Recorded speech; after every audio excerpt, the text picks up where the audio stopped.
Hey friends, welcome to the Stratonia podcast. This show is all about strategy, entrepreneurship, and smart business thinking, especially for African founders and professionals. I share lessons, tips, and insights from years of building businesses, and if you want to grow smarter and run better businesses, this is your podcast. Today we will be diving into our blog post, Avoid the Shutdown, How to Legally Register Your Ghanaian Food Business, REV000.pdf. Yeah, and our mission here, it's really to go beyond just a checklist. We want to give you a clear, kind of actionable understanding of why these permits matter for your Ghanaian food business and, how getting them sorted early is actually a smart strategic move. It really sets you up for growth and, crucially, customer trust. Absolutely. It's so tempting, isn't it? When you're starting, you just want to focus on the food, that amazing jollof, the perfect waki. But skipping these legal steps, it can really bite you later on, a costly mistake. Exactly. In the food business, compliance isn't optional, it's fundamental. Yeah. Operating without the right permits, it's a huge risk. Take the FDA food hygiene permit. It's not just paperwork, it's your public promise about health and safety. Meeting those standards isn't just about avoiding trouble, it's about actively building that trust. Customers need to know their food is safe. And that trust factor in food, Yeah. it's everything, right? Word gets around so fast, good or bad. Plus, just imagine the sheer hassle, the cost of fines, or worse, getting shut down because you missed something that seems small. Definitely. And think beyond just avoiding the negative. Having your permits unlocks doors. Need a loan to expand. Looking for investors. They will look for proof of a solid, compliant operation. These licenses are that proof. They show you're serious, you're responsible. Yeah. Building that habit of compliance, like from day one, that sends a really strong signal. Okay, let's get practical then. Let's dive into the steps. Our blog post kicks off with the absolute foundation, registering with the RGD and getting your TIN. Why start there? Well, think of it like this. The Registrar General's Department, the RGD, that's where your business legally, officially, comes into existence in Ghana. And the TIN, the Tax Identification Number from the Ghana Revenue Authority, the GRA, that covers both you, the owner, and the business itself. It establishes your tax compliance. So these two things together basically give your business its legal identity. Right, so it's like the business's birth certificate and its tax number, essentially. That's a really good way to put it, yeah.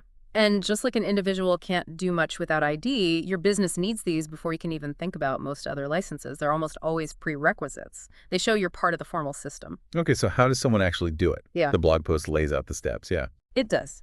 For the RGD, you'll usually start online. Head to their website, ogi.gov.gh, create an account. First thing is reserving your business name. You can search online to make sure it's available, which is super important. You don't want name conflicts later. Once the name's approved, you fill out the forms. Depends if you're a sole trader, partnership, company, Then you upload IDs, photos, signatures digitally. And finally, pay the fees. Often mobile money or card works, which is convenient. And the TIN from GRA. Similar online process. Yeah, pretty similar. GRA has its portal too, grewe.gov.gh. You can start the TIN application there, or if you prefer, you can always go down to a local GRA office. But you definitely need both a personal TIN and one for the business itself. Crucial for tax stuff. Our post has that checklist for this stage. What are the absolute must-haves someone needs to tick off? Okay, key things. Get confirmation your business name is approved. Make sure all forms and documents are uploaded correctly. Keep that payment receipt safe. Then you'll get your official certificate of incorporation or business registration from RGD.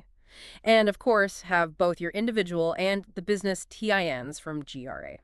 The example of Akosua registering Akosua's oven online in the post makes it sound quite manageable, even if there are a few steps. It is generally quite streamlined now, yeah. But getting this foundation right is absolutely non-negotiable. Once you've got that RGD registration and your TINs, the next big step involves your local authority. The MMDA permit. Right, MMDA, Metropolitan Municipal or District Assembly. So this is like the local council saying, okay, you can operate here. Precisely. Often called the Business Operating Permit, or BOP. For food businesses, this is really key because it usually involves checking if your premises meet local health and safety rules. You might hear different terms, maybe suitability health certificate, depending on the specific MMDA, like, AMA in Accra or KMA in Kumasi. So RGD says you legally exist, but the MMDA says, and you're allowed to do business in this specific spot, following our local rules. Exactly that. It gives you the legal green light for that particular area. And this matters because local rules cover things like waste, sometimes noise, definitely public health in their zone. What should people expect when they go for this MMDA permit? What are the typical requirements? Okay, so specifics can vary a bit between different MMDAs, but there are common elements. You'll definitely need to fill out an application form. They'll absolutely want proof of your RGD registration. Then usually they send inspectors. This could involve people from environmental health, physical planning, maybe even the works department. They're checking if your place is suitable, hygienic, safe, structurally sound for a food business. And yes, there's a fee. It often depends on your business type, size, and location within their area. So the first practical move is literally going to the local assembly office. Generally, yes. That's the most direct way. Go to the MMDA office for your business location. Ask specifically about the business operating permit for a food place, restaurant, takeaway, whatever it is. And the blog post breaks down the how to do it for the MMDA permit too. It does. You'll likely visit their BOP unit, get the form, fill it carefully, attach copies, your RGD certificate, your TINs, personal and business, site plan if you have one, your business address, submit that. Then you usually need to request the inspection. Once they inspect and hopefully approve, you pay the fees, and then you collect the permit and the receipt. Right. And the checklist for this part: completed application, proof of RGD TIN, site plan address details, premises inspected and passed, fees paid, permit in hand. Yeah, and we put in that example of Joe's walkie joint in Medina to show how it works on the ground, dealing with a specific MMDA. All right, so business is legally formed, local OK is granted. Yeah. Now, onto what you said is maybe the most critical one for food. Yes, absolutely. That brings us to the food hygiene permit from the Food and Drugs Authority, Ghana, the FDA. The FDA. Yeah, that sounds like the real gatekeeper for food safety standards. It really is. This FDA permit is the official stamp saying your place meets national food safety and hygiene standards. And this applies broadly: restaurants, bakeries, online food sellers, street vendors, caterers, basically anyone handling food for the public. Why is this one so important? What's really at stake here? Fundamentally, it's public health. This permit assures everyone that your processes handling, prep, storage minimize the risk of making people sick. Plus, it's legally required. Ghana's Public Health Act, 2012, specifically Section 131, mandates it for premises handling prepared food.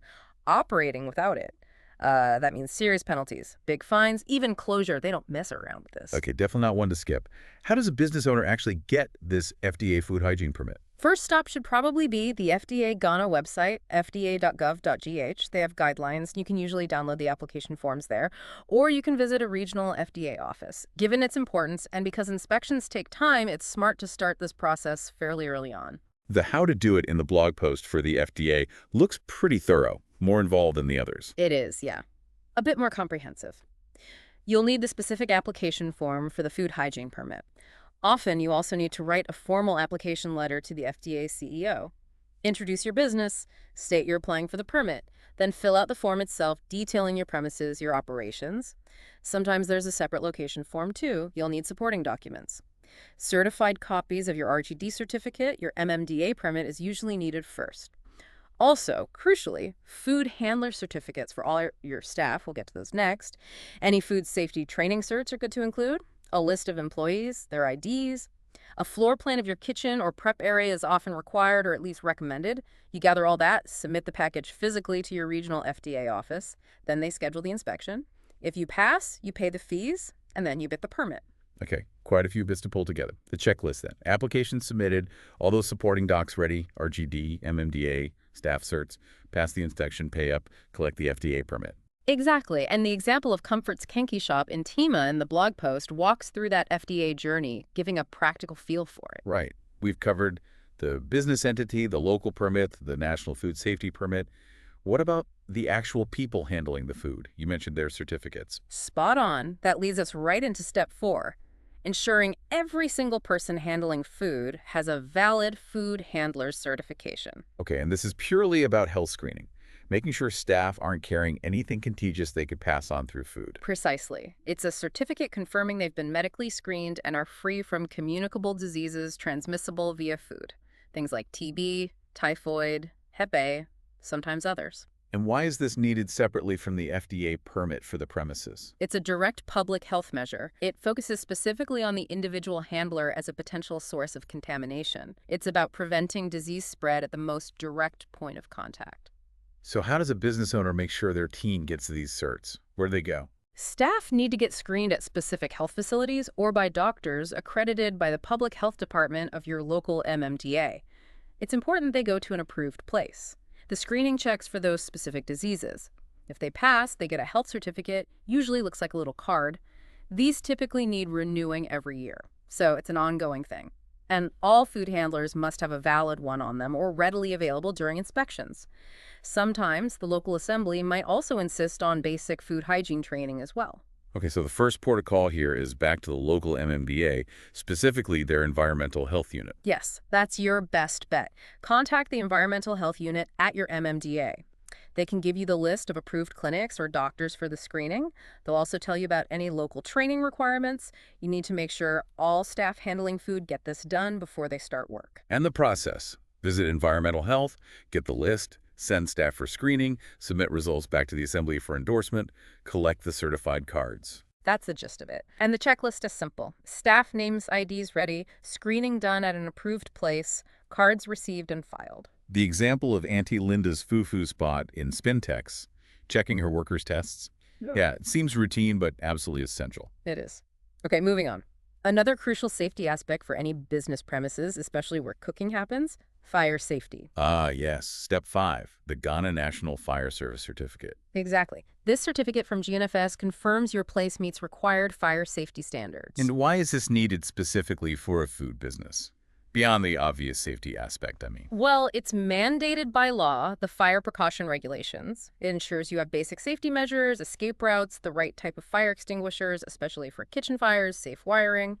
And practically speaking, you often need this GNFS certificate before the MMDA will issue or renew your main business operating permit. It can also be required for building permits if you're doing construction. So how do you get the fire service to come and certify your place? You start by contacting your nearest GNFS office. Request a fire safety inspection for your business. It's good to ask them what specific requirements apply to your type of food setup. And the how to do it steps. What's typically involved? You'll usually need to go to their office, submit a formal request for inspection, maybe provide a simple layout plan of your premises. Then GNFS officers will visit. They'll inspect and give you recommendations. Could be installing specific extinguishers, clear signage for exits, maybe changes to wiring or gas setups. Once you've done everything they ask, you let them know, and they come back for a re-inspection. If all checks out, they issue the fire service certificate. Okay, so the checklist here is about having the physical things in place.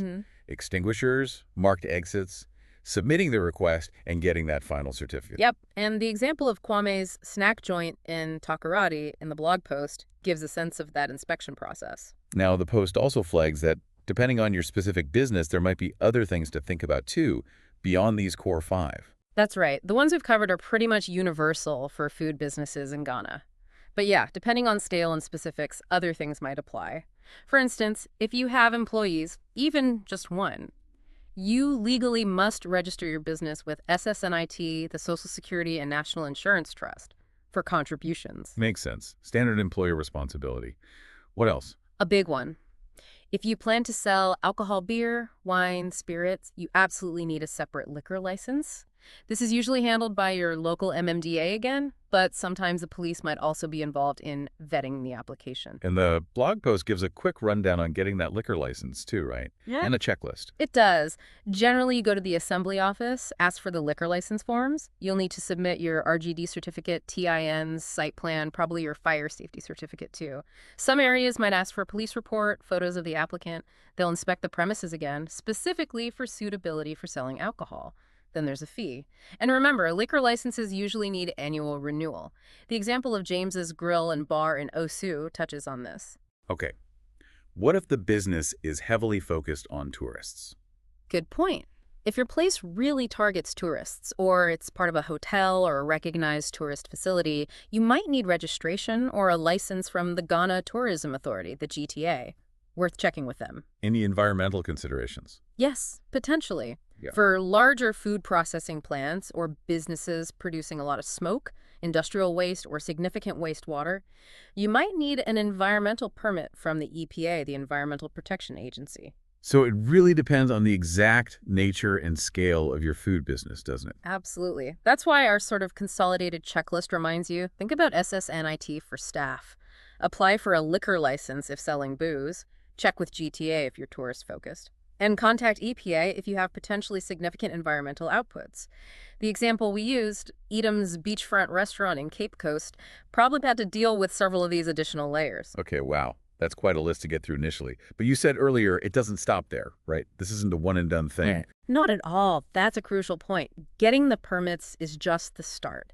Maintaining compliance is ongoing. So what do food business owners need to keep doing once they have these certificates? Renewals are key. Most of these, the MMDA, BOP, FDA permit, fire certificate, the food handler certs, they expire, often annually. You absolutely have to track those expiry dates, put them in a calendar, set reminders way ahead of time. You can't afford to let them lapse. And it's not just about paying the renewal fee of it. Definitely not. You have to maintain the standards. Keep the place hygienic, keep the fire safety gear working, make sure staff get their health checks renewed, expect unannounced inspections. The authorities can show up anytime to check if you're still meeting the requirements. So keeping good records becomes really important. Hugely important. Have a file, physical or digital, with copies of everything. All permits, licenses, renewal applications, inspection reports. It makes renewals easier and proves compliance if inspectors visit. Okay, so for someone listening, maybe dreaming of starting their own chop bar or bakery, what's the main takeaway? I'd say the main message is, yes, there are regulations, quite a few actually. RGD, MMDA, FDA, handler certs, GNFS, maybe others. But it is achievable if you tackle it systematically. Don't ignore it. It's fundamental to building a legitimate, safe, and ultimately successful food business in Ghana. And if they're just starting to think about this, where should they focus first? Honestly, I'd strongly recommend making your first calls or visits to your local MMDA and the FDA. They are central to this whole process for food businesses. Be proactive, ask them questions, get the forms, understand their specific requirements and timelines. Be ready for those inspections. Remember, putting in the time and, yes, some money for compliance now saves massive problems later. It's an investment in your business's future. That's really solid advice. The blog post ends with a great reflection question. Which of these permits feels like the biggest hurdle for you right now? And following on from that, what's the very first phone call or office visit you need to make to get the ball rolling? Yeah, and thinking about that ongoing compliance piece, maybe also consider which permit you think might take the longest to renew each year. That helps with planning. So again, the key question for you listening, what's the first office you need to visit, maybe even this week, to start your compliance journey? This has been incredibly helpful, thank you. It can seem daunting, but breaking it down makes it feel much more manageable. You're welcome. It's all part of the entrepreneurial journey, isn't it? Yeah. Especially in food. Understanding these steps is crucial if you want to build something that lasts and operates with integrity. Absolutely. And for everyone listening, if this is relevant to you, please take that first step. Identify what you need to do first and just start. If you have experiences or questions, do reach out. We always love hearing from you. We'll be back soon with another deep dive on the Stratonia podcast.